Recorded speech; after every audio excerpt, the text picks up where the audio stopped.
Glossip v. Oklahoma. Decided. February 25, 2025. Facts of the case. Richard Glossip was sentenced to death for the 1997 murder of Barry Van Treese, the owner of the Oklahoma City motel where Glossip worked as a manager. Critical to Glossip's conviction was testimony from Justin Sneed, a handyman at the hotel, who told jurors that Glossip paid him $10,000 to kill Van Treese.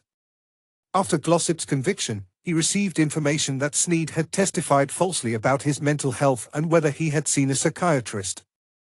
Glossip asked the Oklahoma Court of Criminal Appeals to set aside his conviction, but the court rejected that request, and the state's Pardon and Parole Board turned down Glossip's request for clemency.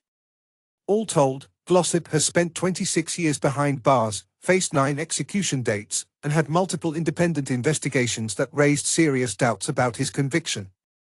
Ahead of his execution date of May 18, 2023, Glossip asked the Supreme Court to stay his execution and consider whether Oklahoma violated Glossip's constitutional rights when prosecutors suppressed evidence that their key witness was under a psychiatrist's care. The court granted his motion to stay and granted his petition, as well.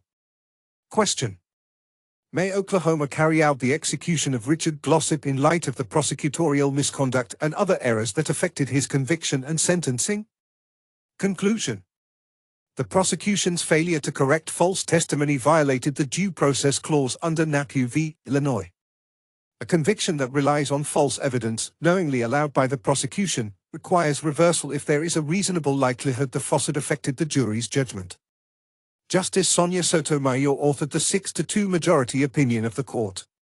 The prosecution allowed its key witness, Justin Sneed, to provide false testimony about his mental health and medical treatment. The new evidence showed that Sneed was diagnosed with bipolar disorder and prescribed lithium, facts that were withheld from the defense. At trial, Sneed falsely claimed he was never treated by a psychiatrist and received lithium mistakenly. This falsehood was material because Sneed's testimony was the only direct evidence implicating Glossip, and impeachment of his credibility could have influenced the jury's decision.